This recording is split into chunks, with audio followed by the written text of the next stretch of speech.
time. Don't start, I'm not moved. Cabin fever takes hold. I always reckon 10 days into a trip, everything just falls apart. I hope you're not in there counting your chicken. As the bold contender faces a cash crisis. If I don't catch these fish, I need to borrow against the house. Testing the endurance out there. Radical rock fishing delivers pots of gold for Team Kaikoura. What do we do, Warren? Oh, he'd be about 4 kilo, I reckon, there. Well, Struth, that's a big fish, honky. And the fleet rivalry heats up There's a flap. Could have a competition on our hands. to see who can catch the biggest red. 9.5. Try and beat that, boys, up north.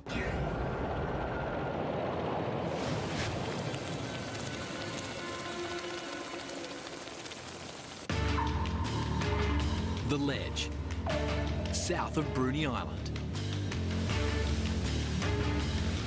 And Skipper Squizzy and Deckie Tabor are pulling their night shot. We got up 4:30 this morning. I'm looking around, I know there's boats in the area. They're all asleep, so that tells me they're about as keen as us and probably catching about the same. They've been at sea for 10 days now. That's a long time away from family, especially when the last 48 hours has been patchy at best. Their daily catch target is 180 lobsters per day, 900 in total for the trip. So far, they're averaging 123 a day. The way we're going at the moment, and I'm starting to feel like a bloody well loser. I need to clear 110,000 by the end of the month.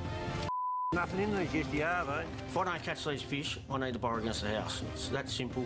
Wife's not going to be happy. Hello? Pulling pots. When the chips are down, a call from someone you love always helps. Righto. You got many? Don't spend any money at home. My wife, Kari, we've been married for 15 years. We've got 2 kids, Charlotte and Riley. Yeah. Squizzy's wife, Kari, is a school administrator and helps run the family business. Yeah. Whereabouts are you? Back up off the fryers now. When I get a call from Kari and times are tough on the boat, it is great to hear the family's voice on the phone. Sometimes that distracts me a little bit. Most small operators run as husband and wife teams. See ya, love ya, bye. Even when time gets tough, you're always thinking about the family, and this is why we're bloody well doing it. It's for the family, and only for the family. I'm glad she's bringing in some money. And I said don't spend any, because this ain't looking good.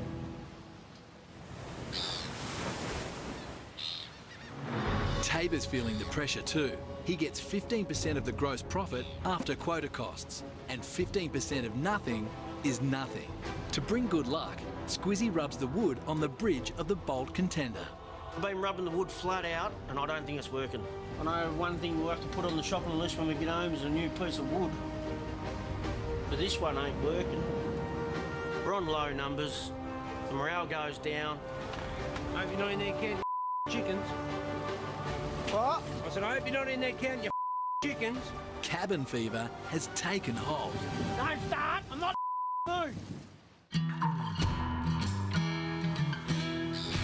7 Oar Gulch. Got a little grease in it. And Skipper Glenn and deckhand Jake are also pulling their night shot. That's bullkill. That grows in amongst the crayweed and places. I try not to shoot in that stuff. They left port with plans for a 5-day trip, but after smashing their run target of 500, they've decided to extend their trip by another 5 days. We've hit target and the weather's good, but we're just going to keep on fishing. We want as many crays as we can get. With running costs of $8,000 a day, that's a $40,000 cash commitment. It's day 7, and they've caught 734 lobsters. Yeah, having a pretty slow old morning. They're good fish, the ones we get. If we can get 1,200 crays this trip now, I'll be bloody stoked. It'd be awesome. That will be close to $160,000 worth of lobsters. You see a bit of sea lice this morning, Dave.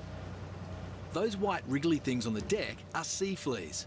Some skippers call them lice, small marine crustaceans that feed on the flesh of dead sea creatures. not much in them, old boy. Well, the sea lice, they eat our bait out. They're just the maggots of the sea, really. They just clean everything up. She's hard more than getting them out of there, isn't it, Jake? Well, the sea lice live around sandy sort of areas. If you'd set pots in nice thick crayweed, that sort of slows them up a little bit, but that can help sometimes. Hey, no, I don't want that on the show, because everyone know that now. We've just pulled half of them. Yeah, and we're going to be very, very touch and go whether we make it this morning, because we're not going very well, so... The first 18 pots produce a meagre 19 lobsters. So these next ones we pull it down a bit deeper, so it'd be interesting to see what's in them, but yeah, I'm glad to get away from that area over there. There's just not enough of them. Skipper Glenn is hoping that the second half of their shot will be more lucrative. Yeah, come here. This is what sea lice does to bait. When the sea lice haven't been too bad, we'll feed that to the albatross. They still love it, they seem to eat it, so yeah, we might as well give the albies a feed. You'll pull a pot, they'll fly along, they'll land, they just sit there and watch it. Then you take off to the next pot, they'll fly off again and land next to you. No, they're awesome, I love them. Time to pull up the second half of their shot.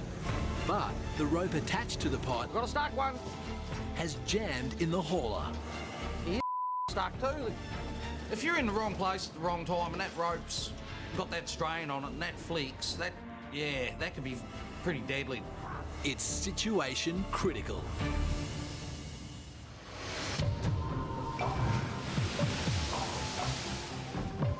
Don't start. I'm not moved. Cabin fever has taken hold on board the Bolt Contender. I always reckon 10 days into a trip, that's what I call 10-day-itis. Everything just falls apart, my mood changes, and I become a prick, really. Just had a moment, a lover's tiff, that's all we had. You got to remember, it's only a 60-foot boat. Got to live together. At the end of the day, you probably get like a married couple. Oh, yeah. Yeah. Skipper Squizzy counts the morning catch. Nice one. They've pulled 102 brindles, Okay, but not good. We're looking for better. but they still need another 600 to hit their trip target of 900 lobsters. But we're a little bit flat on the Bolt Contender at the moment, that's for sure. We know it's just a grind. I think a lot of blokes down in the pub don't realise how much of a hard job this is. It's been a long trip, the morale goes down, we're on low numbers. We've just got to keep working hard and push through it, because we both know we've got to get to the finish line. On board the Anson's Bay, Got a stuck one.